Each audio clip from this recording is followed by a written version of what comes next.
అందరికీ ఉత్తమ జైభీంలు. ఫిబ్రవరి 7వ తారీఖున మనువాద రిజర్వేషన్ పోరాట సమితి అధినాయకుడు మంద ఎలియా చేపట్టబోయే కార్యక్రమం 1,00,000 డప్పులు 1000 గొంతుల కార్యక్రమం. ఈ 1,00,000 డప్పులు 1000 గొంతులు ఎక్కడ పాడాలనేది మందకృష్ణకు తెలియాలనే ఉద్దేశంతో నిజంగా కూడా వాళ్ళు కోరుకునే డిమాండ్ అశాస్త్రీయ వర్గీకరణ జరగాలంటే ఎక్కడ చేయాలి, ఎక్కడ డప్పు కొట్టాలని తెలియజేయడానికి ఈరోజు మీ ముందు వచ్చినాం. అయితే మొదటగా ఆర్టికల్ 341 సుప్రీంకోర్టు తీర్పు, నరేంద్ర మోడీ గారు పిలిపించి మీటింగ్ చేసిన కార్యక్రమము, ఇవన్నీ కూడా ప్రత్యక్షంగా అందులో ఏమున్నాయి, ఏం జరిగింది, ఏం కావాలి అనేది తెలుసుకున్న తర్వాత వాస్తవానికి ఎక్కడ 1,00,000 డప్పులు కొట్టాలి, ఎక్కడ 1000 గొంతులు వినిపించాలనో మీరు కూడా సమాజంగా చెప్పేయడానికి ఈజీగా ఉంటుంది కాబట్టి మీ దృష్టికి తేవాలని ఈ కార్యక్రమం తీసుకోవడం జరిగింది. అయితే సుప్రీంకోర్టు తీర్పు ఆగస్టు 1, 2024 రోజు తీర్పు వస్తే ఆ తీర్పుకు ఒక సంవత్సరం 2 సంవత్సరం కింద ఏం జరిగిందో అది ఒకసారి చూసుకున్నాక మనం ముందుకు పోదామని తెలియజేసుకుంటున్నా. ముఖ్యంగా దేశవ్యాప్తంగా ఎస్సీ వర్గీకరణ సమస్య నిజంగా కూడా అశాస్త్రీయ వర్గీకరణ జరగాలంటే పార్లమెంట్లో బిల్లు పెడితే ఇది శాశ్వతంగా పరిష్కారం ఇస్తామని ఒక వాదన ఉన్నది. అంటే ఈ వర్గీకరణ అంశం అంతా కూడా పార్లమెంటుకు ముడిపడ్డది. ఆ పార్లమెంట్లో ఏం జరుగుతున్నది, ఏమంటున్నారు అనే దాని మీద మనం ఇప్పుడు చర్చ చేసుకుందాం. తెలంగాణ రాష్ట్రం వచ్చి 11 సంవత్సరాలు కంప్లీట్ అయింది. భారతీయ జనతా పార్టీ దేశవ్యాప్తంగా 2 పర్యాయాలు అంటే 10 సంవత్సరాల నుంచి పాలన ఉంది. అంటే 10 సంవత్సరాలు అంటే ఒక దశకం, 10 సంవత్సరాలు అంటే ఒక జనరేషన్ కాల వ్యవధి అంతా కూడా భారతీయ జనతా పార్టీ పాలనలో ఉండే. అయితే ప్రతిసారి కూడా భారతీయ జనతా పార్టీ ఎస్సీ వర్గీకరణకు మేము కట్టుబడి ఉన్నాము, తప్పకుండా మాదిగలకు న్యాయం చేస్తామని ప్రకటనలు చేస్తూ పార్లమెంటు బయట ప్రకటన చేస్తారు, పార్లమెంట్లో మధ్య చేయమని చెప్తారు. అంటే వీళ్ళ వాదన ఎట్లుంటుందంటే గల్లీ మే సై ఢిల్లీ మే నై అంటారు. దీనికి వత్తాసు పాల్కుంటూ మంద ఎలియా వాళ్ళను సేవ్ చేసుకుంటా మిగతా వాళ్ళని దోషులు చేసే కుట్రలు చేస్తుంటాడు. అయితే ఇప్పుడు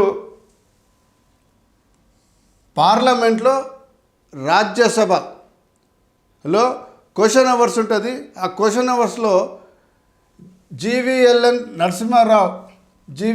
నరసింహారావు రాజ్యసభ సభ్యుడు ఎస్సీ వర్గీకరణ గురించి 3 క్వశ్చన్లు అడిగాడు. 3 ABCDEF. ఈ 3 క్వశ్చన్లకు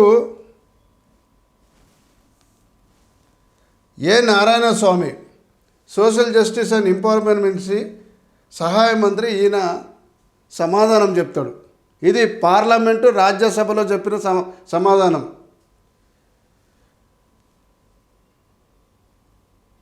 this case of subcategorization of scheduled caste is presently sub judice in Supreme Court. A constitutional bench of the Supreme Court has been requested to Honorable Chief Justice of India place the matter before the bench comprising of 7 judges bench as more considered appropriate. అయితే ఇందులో ప్రధానంగా ఇది DFకు సమాధానంగా చెప్పిండు.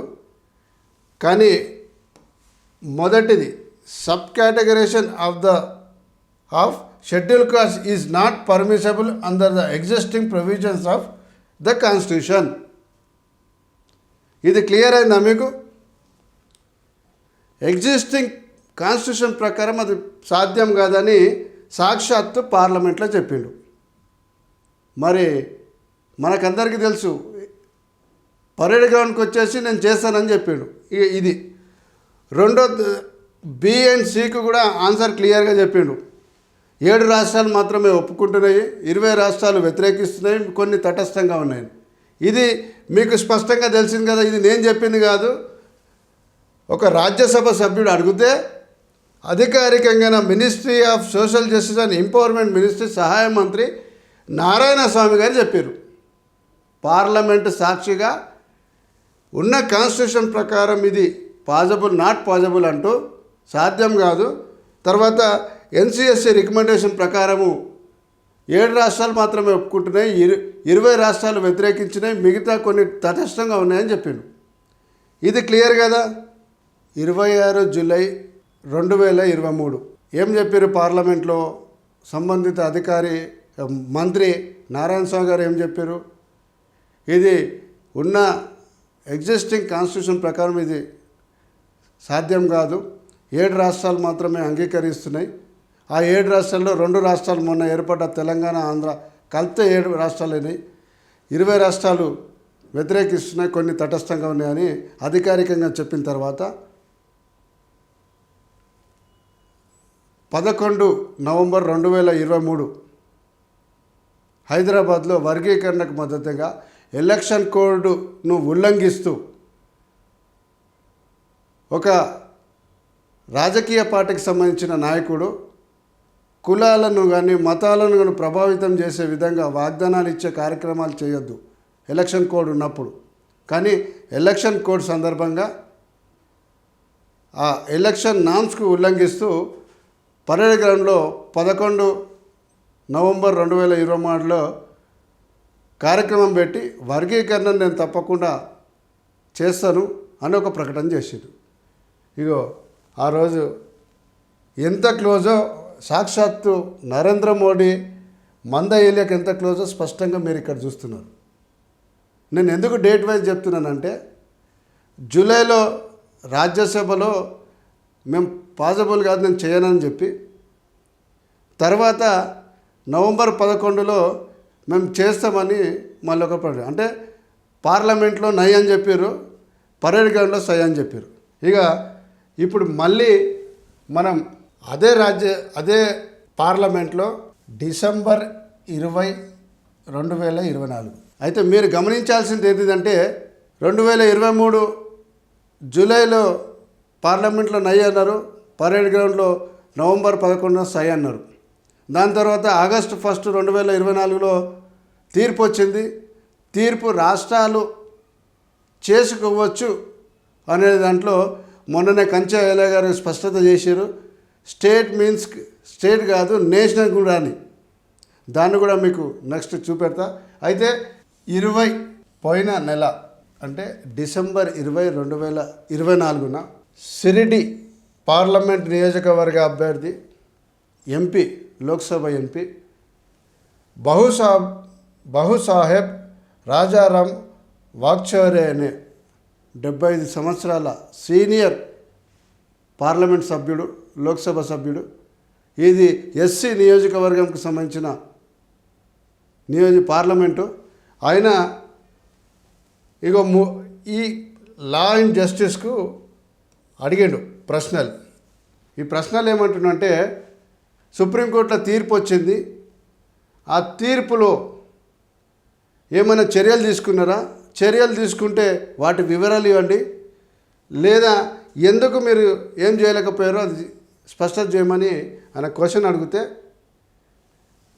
అర్జున్ రామ్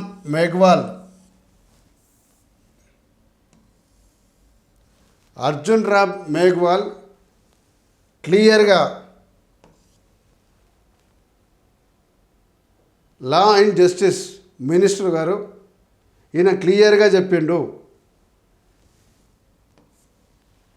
ఏమంటున్నాడంటే supreme court తీర్పు వాస్తవమే వచ్చింది, కానీ మేము ఎటువంటి చర్యలు తీసుకోలేదు అని స్పష్టంగా చెప్పిండు. సుప్రీంకోర్టు తీర్పు రాకముందేమో మేము చేయలేము కాన్స్టిట్యూషన్ పరంగా అన్నాడు. తర్వాత హైదరాబాద్కి వచ్చి చేస్తామన్నాడు. ఈడ అన్నట్లే సుప్రీంకోర్టులో ఇన్ఫ్లుయెన్స్ చేసుకొని వాళ్ళకు అనుకూలంగా తీర్పిచ్చుకున్నారు. ఆ వచ్చిన తీర్పుని ఏమైనా అమలు చేస్తాడా అంటే మేము అమలు చేయలేదు అని స్పష్టంగా పేర్కొన్నాడు. ఎప్పుడు? మొన్న డిసెంబర్లో. ఇప్పుడు మీరు చెప్పండి, జరగాల్సిన పార్లమెంట్లో చేయాల్సిన పార్లమెంట్లో నేను చేయనంటాడు, హైదరాబాద్లో చేస్తామని ప్రకటించిపోతాడు. ఇక ఇక్కడ వద్దాం మనం.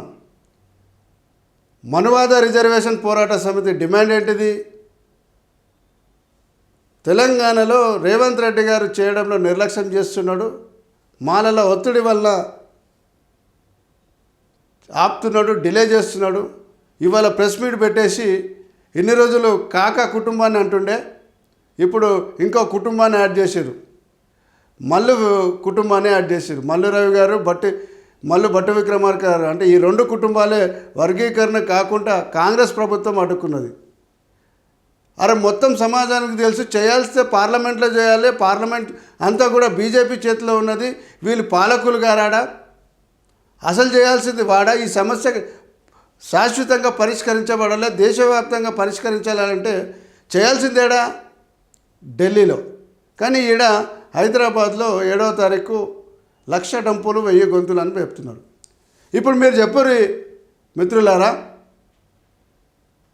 బీజేపీ భారతీయ జనతా పార్టీ మేము ఇన్ఫ్లుయెన్స్ చేసి సుప్రీంకోర్టు ద్వారా తీర్పు ఇప్పించిన తర్వాత మళ్ళీ ఎందుకు పార్లమెంట్లో మేము తీసుకోమని ఎందుకు చెప్తున్నారు? ఇది సమాజం అంతా గుర్తు చేయాలి, ముఖ్యంగా మాదిగలు గ్రహించాల్సిన అవసరం ఉన్నది. దాంతోపాటు అనుబంధ కులాలు కూడా గ్రహించాల్సిన అవసరం ఉన్నది. ఆర్టికల్ 341 అమెండ్మెంట్ అయ్యి ఏమైనా జరిగితే అది అశాస్త్రీయమైన శాస్త్రీయమైన పక్కన పెడితే అది పార్లమెంట్లో జరిగితే దాని షేప్ అంతా వేరొస్తుంది, శాశ్వతంగా ఆ సమస్యకు ఒక తెరబడే అవకాశం ఉంటుంది. కానీ అసలు వాళ్ళ పరిధిలో లేనిది ఇండిపెండెంట్ ఆర్గనైజేషన్ అయిన జ్యుడిషియరీలో పోయి ఇన్వాల్వ్ అయ్యి వాళ్ళకు అనుకూలంగా తీర్పు ఇప్పించుకున్నారు. కానీ అమలు చేసేటప్పుడు వాళ్ళ చేతిలో ఉన్న పార్లమెంట్లో మాత్రం నేను చేయనని చెప్తున్నారు. ఇది భారతీయ జనతా పార్టీ వర్గీకరణవాదులకు నమ్మించి మోసం చేయడమే, నమ్మించి గొంతు కోయడమే. ఆ గొంతు కోయడంలో ఏలియా కూడా ప్రధాన భూమిక చేస్తున్నాడు. అక్కడ తెలంగాణ రాష్ట్రంలో స్పష్టంగా చెప్తున్నారు, మొత్తం భారతదేశంలో ప్రధానంగా మొదటి రాష్ట్రం అవుతుంది అన్నాడు. దాని ప్రకారం అసెంబ్లీలో అనౌన్స్ చేసిండు, ఇమీడియట్గా 1 man కమిషన్ వేసిండు. కమిషన్ రిపోర్టు వచ్చే వారంలో వచ్చేస్తుంది. ఆ కమిషన్ రిపోర్ట్ ప్రకారం ఏముంటుందో అది వాళ్ళు డిసిషన్ తీసుకుంటామని చెప్తున్నారు. అంటే అక్కడ తెలంగాణ రాష్ట్రంలో వర్గీకరణకు అనుకూలంగా చకచక కార్యక్రమాలు ముందుకు పోతుంటే అక్కడే 1,00,000 డప్పులు కొడతాడు. కానీ పార్లమెంట్లో ఢిల్లీలో నేను చెయ్యనని చెప్తున్న బీజేపీకి మా పార్టీకి మాత్రం డప్పులు కొట్టాడు. నేనేమంటున్నానంటే మాలలు ఎట్లయినా వ్యతిరేకిస్తున్నాం, మేము వ్యతిరేకిస్తాం 100%. ఇది రాజ్యాంగానికి వ్యతిరేకంగా, బాబాసాహెబ్ ఐడియాలజీకి వ్యతిరేకంగా, రిజర్వేషన్ పాలసీకి తూట్లు పడే విధంగా ఉన్నాయి కాబట్టి 100% వ్యతిరేకిస్తాం, దాంట్లో ఎటువంటి డౌటే లేదు. కానీ మీరు 58 కులాలు, వీళ్ళకు అన్ని రాజకీయ పార్టీలు, అన్ని కుల సంఘాలు, అసలు వీళ్ళకి మద్దతు ఇవ్వని వాళ్ళు ఎవరు లేరు, కేవలం మాలలు తప్ప అనుకుందాం. మీరు అందరు మద్దతు ఇచ్చిరుగా. కానీ మేమేమంటున్నామంటే చేస్తామంటున్న నీ కాంగ్రెస్ రేవంత్ రెడ్డి అన్నా కానీ నాకు తెలిసి ఆయన ఆర్ఎస్ఎస్ ఏజెంటే. సరే, ఆయన ఆర్ఎస్ఎస్ ఏజెంటా ఇంకేదో ఏదో ఆ పక్కన పెడదాం. ఒక రాష్ట్ర ముఖ్యమంత్రి నేను చేస్తానని 1 man కమిషన్ వేసిండు. కమిషన్ ఆధారంగా రేపు రిపోర్ట్ రాబోతున్నది, రిపోర్ట్ ఆధారంగా చేస్తానని ప్రకటిస్తున్నాడు. చివరి దశలో వర్గీకరణకు అనుకూలంగా వాళ్ళకు కార్యాచరణ పోతుంటే అక్కడ డప్పులు కొడతా అంటాడు. పార్లమెంట్ సాక్షిగా మేము ఎటువంటి చర్యలు తీసుకోలేదని చెప్పిన పార్లమెంటుకు వ్యతిరేకంగా, బీజేపీకి వ్యతిరేకంగా 1,00,000 డప్పులు 1000 గొంతులు వినిపించాల్సిన మనువాద రిజర్వేషన్ పోరాట సమితి చేస్తానని ఇంట్లోనేమో తెలంగాణలో కొడతాడంట, చేయనని పార్లమెంటు ఢిల్లీలో మాత్రం కొట్టాడంట. ఈయన ఇది ఏం స్పష్టంగా తెలుస్తుందంటే ఈయన కొట్టాల్సింది ఎక్కడంటే నిజంగా కూడా వర్గీకరణ ద్వారా మాదిగలకు న్యాయం అవుతుందంటే నువ్వు కొట్టాల్సింది ట్యాంక్ బండ్ మీద 1,00,000 డప్పులు 1000 గొంతులు కాదు. ఢిల్లీ పార్లమెంట్ స్ట్రీట్లో జంతర్ మంతర్ దగ్గర 1,00,000 డప్పులు 1000 గొంతులు వినిపించాల్సిన బాధ్యత ఉన్నది. అది నరేంద్ర మోడీకి వ్యతిరేకంగా వినిపించాల్సిన అవసరం ఉన్నది. ఎవరిని ఏం అభ్యపెడుతున్నావు, ఎవరిని మోసం చేస్తున్నావు చెప్పాల్సిన బాధ్యత కూడా మంద ఏలియా మీద ఉన్నదని నేను స్పష్టం చేస్తున్నా. ఎన్ని రోజులు ఈ విధంగా షెడ్యూల్ కులాలలోని కులాలన్నీ కూడా మోసపోతాయి. నరేంద్ర మోడీకి అంత ధైర్యమే ఉంటే, రాజ్యాంగాన్ని తూట్లు పడాలని అంత ఇంట్రెస్టే ఉంటే, నువ్వే కదా 2 సార్లు పాలనలోకి వచ్చినావు. నువ్వు చేస్తానన్నది నీకు అనుకూలంగా నువ్వు ఇన్ఫ్లుయెన్స్ చేసి సుప్రీంకోర్టు ద్వారా తెప్పించుకున్న తీర్పును ఆధారంగా నువ్వు ఎందుకు మరి పార్లమెంట్లో పెడతలేవు చెప్పాల్సిన అవసరం ఉన్నది. నువ్వు ఈ చేసే కార్యక్రమాలంతా కూడా మందకృష్ణకు సపోర్ట్ చేస్తున్న బీసీ మేధావులు కానీ, మిగతా మేధావులు కానీ, మైనార్టీలే కానీ, ఎవరెవరైతే బ్రాహ్మణులే కానీ, అయితే దీంట్లో మీకు ఇంకొక స్పష్టత చేయాలి.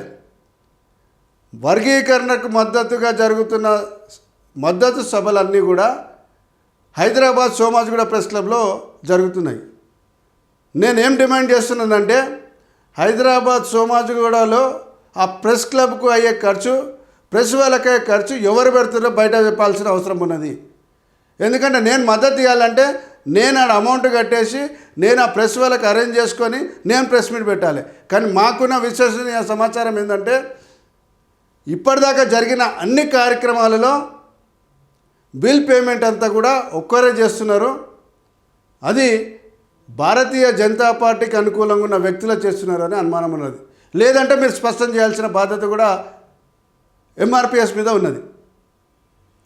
అంటే ఇది క్లియర్గా రిజర్వేషన్లను, రాజ్యాంగాన్ని తూట్లు పడడానికి ఒక పథకం ప్రకారము భారతీయ జనతా పార్టీ ఆడుతున్న నాటకంలో అన్ని కుల సంఘాలను, మేధావులను పేర్ల మీద, వాళ్ళ వీళ్ళ పేర్ల మీద పెట్టేసి ఆయన డబ్బులు కట్టి మరి కూడా మద్దతుగా చేస్తున్నారు. విచిత్రం ఏంటంటే అందరు మద్దతు చెప్తున్నారు, పర్వాలేదు, మద్దతు చెప్పడంలో మాకు ఎటువంటి వ్యతిరేకత లేదు. ఆ మద్దతుని అడ్డం పెట్టుకొని మాలను తిడుతున్నాడు.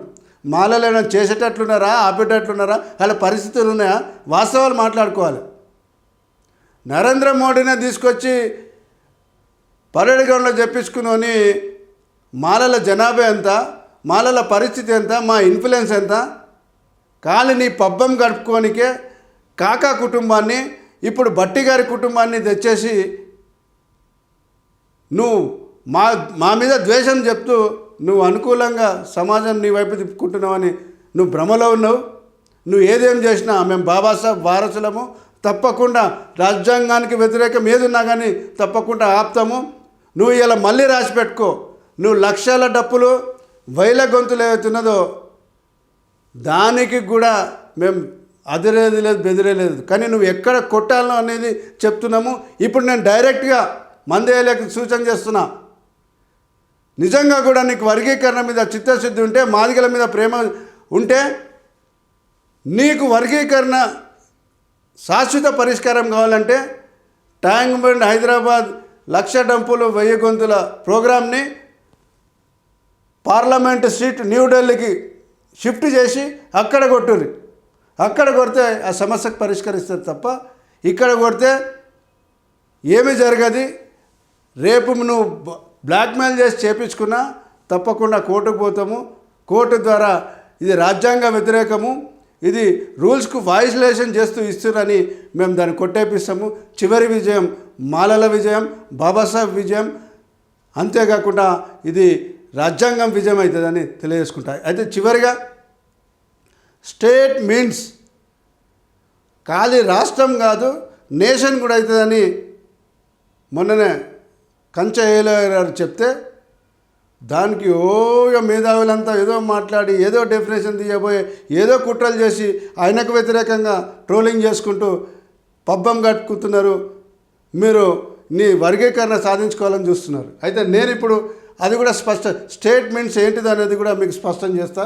ఇక చివరిగా స్టేట్ మీన్స్ అందరు కూడా స్టేట్ అంటే రాష్ట్రమే అని చెప్తున్నారు కదా, మీకు ఒక స్పష్టత రావడానికి మీ ముందుకు ఇంకొక ఆధారం తీసుకోవడం జరిగింది.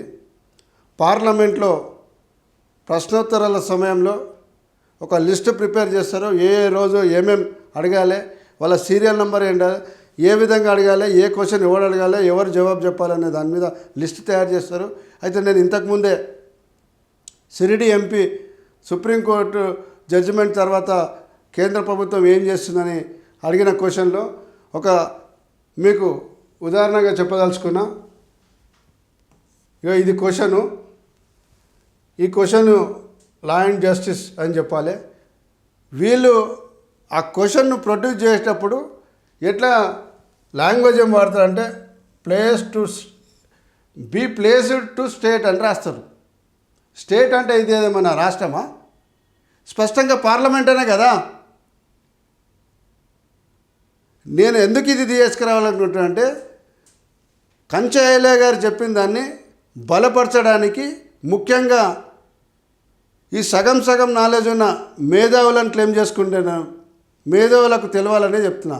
స్టేట్ మీన్స్ సుప్రీంకోర్టు ఇచ్చిన తీర్పులో కేవలం రాష్ట్ర ప్రభుత్వం కాదు, కేంద్ర ప్రభుత్వం అని స్పష్టంగా వాళ్ళు ప్రశ్నోత్తరాలు లిస్టు తయారు చేసేటప్పుడు బీ ప్లేస్డ్ టు స్టేట్ అన్నాడు. నేను అదే చెప్తున్నా, మీరు సుప్రీంకోర్టు తీర్పును స్పష్టంగా అర్థం చేసుకోరి. ఇప్పుడు మీకు అనుకూలంగా ఉన్న వాదనలే కాదు, వ్యతిరేకంగా ఉన్న వాదనలు ఏ గ్రౌండ్లో చెప్తున్నారో వినబడండి. కంచయ్య గారు చెప్పినట్లు ఇది చేయాలంటే తప్పకుండా పార్లమెంట్లోనే జరగాలి అన్నాడు. మీరు నిజంగా కూడా మీరు వర్గీకరణ జరగాలంటే నరేంద్ర మోడీ మీద డప్పులు కొట్టండి, నరేంద్ర మోడీ ఐడియాలజీకి వ్యతిరేకంగా డప్పులు కొట్టండి, మీ గొంతులను 1000 గొంతులను వినిపించండి. మీరు ట్యాంక్ బండ్ మీద కాదు, ఢిల్లీ పార్లమెంట్ స్ట్రీట్లో కొట్టండి. అప్పుడు నీకేమైనా అయితే తప్ప ఇది కేవలం 7 ఫిబ్రవరి 2025న జరగబోయేది కేవలం బీజేపీ ఇచ్చిన టాస్క్లో భాగంగా తెలంగాణ రాష్ట్రంలో కాంగ్రెస్ ప్రభుత్వాన్ని ఇరుకున పెట్టడానికి, బ్లాక్మెయిల్ చేయడానికి చేస్తున్న డప్పుల ప్రోగ్రామే తప్ప వర్గీకరణకు సాధించుకున్న డప్పుల కార్యక్రమాన్ని కాదని ఆధారాలతో మీ ముందు ఉంచిన. ఇప్పుడు మీరు చెప్పండి సోదరులారా, నిజంగా కూడా మంద ఏలియా మనువాద రిజర్వేషన్ పోరాట సమితి ఆధ్వర్యంలో వర్గీకరణ కావాలనే 30 సంవత్సరాలు మాట్లాడితే 30 సంవత్సరాలు అంటాడు. మళ్ళీ ఇవాళ ఒక ప్రెస్ మీట్లో చెప్పుకుంటూ సుప్రీంకోర్టు తీర్పు రాగానే పంజాబ్లో అమలు చేసుకుంటున్నారు, హర్యానాలో అమలు చేసుకుంటున్నారు, ఇటు తమిళనాడులో అమలు చేసుకుంటున్నారు అన్నారు. పంజాబ్లో ఏదున్నది? మజబీ సిక్కులు వాల్మీకులకు సపరేటు 2 ఏబీలు ఉన్నాయి. ఇప్పుడు నువ్వు చెప్తున్నా తమిళనాడులో ఏమన్నది? అరుంధతి అండ్ అలైడ్ కాస్ట్లకు ఒక 8 కాస్ట్లకు అదనంగా రిజర్వేషన్ డిస్టర్బ్ చేయకుండా అదనంగా 3% అదనంగా ఇస్తూ రిజర్వేషన్ ఆడ అది ఆగలే. అది 9th షెడ్యూల్ ఉన్నది, అది కంటిన్యూ అవుతుంది 2008 నుంచి. నువ్వేం చెప్తావు? నువ్వు మాట్లాడితే వక్రీకరిస్తావా? అది ఆగింది ఎప్పుడు? అది 9th షెడ్యూల్లో ఉన్నది. మీ సుప్రీంకోర్టు తీర్పు రాకముందు నడిచింది, సుప్రీంకోర్టు తీర్పు రాకముందు నడిచింది, ముందు నడిచింది, తర్వాత కూడా నడుస్తుంది. నువ్వేమంటావు? తీర్పు వచ్చినాక తమిళనాడు అమలు అవుతుంది. ఎందుకు అయింది ఇంత వక్రీకరణలు? 9th షెడ్యూల్లో ఉన్నది. అక్కడ అదనంగా అరుంధతి మిగతా కులాలకు అదనంగా చేస్తూ ఉన్న 15%లో డిస్టర్బ్ చేయకుండా అదనంగా 3 ఇచ్చి మొత్తం 18% అమలు అవుతున్నాడు. నీలాగా తెలంగాణ రాష్ట్రం, తెలుగు రాష్ట్రాల్లో ఏబిసిడి లాగా ఉందా? పంజాబ్లోనేమో ఏబీ ఉన్నది, ఇక్కడ అరుంధతి వాళ్ళది 2 వర్గాలు ఉన్నాయి. నువ్వు చెప్తున్నది నీ రామచంద్రరాజు తప్పుల తడక చెప్పింది కూడా ఏబిసిడి అని. అయితే ఏబిసిడి చేసే అవకాశం ఉందా సుప్రీంకోర్టు తీర్పు? సుప్రీంకోర్టు తీర్పు అమలు కావాలంటే ఖచ్చితంగా ఇంపీరికల్ డేటా కలెక్ట్ చేయాలి. ఇప్పుడు ఇంపీరికల్ డేటా కలెక్ట్ అయింది, ఆ కమిషన్ రిపోర్ట్ కూడా రాబోతున్నది. ఈ కమిషన్ రిపోర్ట్లో కూడా దొబ్బిదిన్నది మాదిగలే అని తేలబోతున్నది. ఇన్ని రోజులు మేధావులని ఒక ప్రొఫెసర్ విశ్వేశ్వరరావు మాట్లాడతాడు. ఆయన ఏజ్ ప్రకారం కొంచెం మతి కొంచెం జరిగినట్లున్నది. ఆయన ట్రీట్మెంట్ మానసిక డాక్టర్ దగ్గర ట్రీట్మెంట్ చేయించుకోవాల్సిన అవసరం ఉందేమో అనిపిస్తుంది. ఎందుకంటే మాట్లాడితే 90% తెలంగాణలో మాదిగలు ఉన్నారు. అరే ఏం మాట్లాడతావా ప్రొఫెసర్ ఉండి? గవర్నమెంట్ దగ్గరనే డేటా లేదు. 2011లో లెక్కలు తీసుకుంటా అంటున్నది. 2011 డేటే అనుకుందాం. విశ్వేశ్వరయ్య ఏమున్నదా? 90% ఉన్నది. ఏమన్నా మాట్లాడితే అతికేటట్లు ఉండాలి, నాకు ఆవేశం ఉంది, నాకు నాలుగు పదాలు ఇంగ్లీష్ వస్తాయని కాదు. 90% మాదిగలు ఏడున్నారా? ఏం మాట్లాడతారో, ఏం మేధావుతామో మూర్ఖత్వం ఆయనకు తెలిసిన భారత రాజ్యాంగంలో ఒక 2 ఆర్టికల్ని మాట్లాడితే అయిపోతుందా? షెడ్యూల్ కులాలకు సంబంధించినది ఆర్టికల్ 341, దీంట్లో ఏమైనా చేయాలంటే ఆర్టికల్ 338. ఇవి 2 ప్రధానంగా, ఈ 2 తప్ప మిగతా అన్ని మాట్లాడతారు. వీళ్ళ మీద మళ్ళీ తెలంగాణ రాష్ట్రంలో 90% మాదిగలు ఉన్నారా? ఎవరికి చెవుల పూలు పెడతారు? మీరంతా కమలం పువ్వు సోపది బట్టి అంత పిచ్చోలేరు. మీరంతా మీ పిచ్చినంతా తెలుగు రాష్ట్రాలకు అంత పెడుతున్నారు.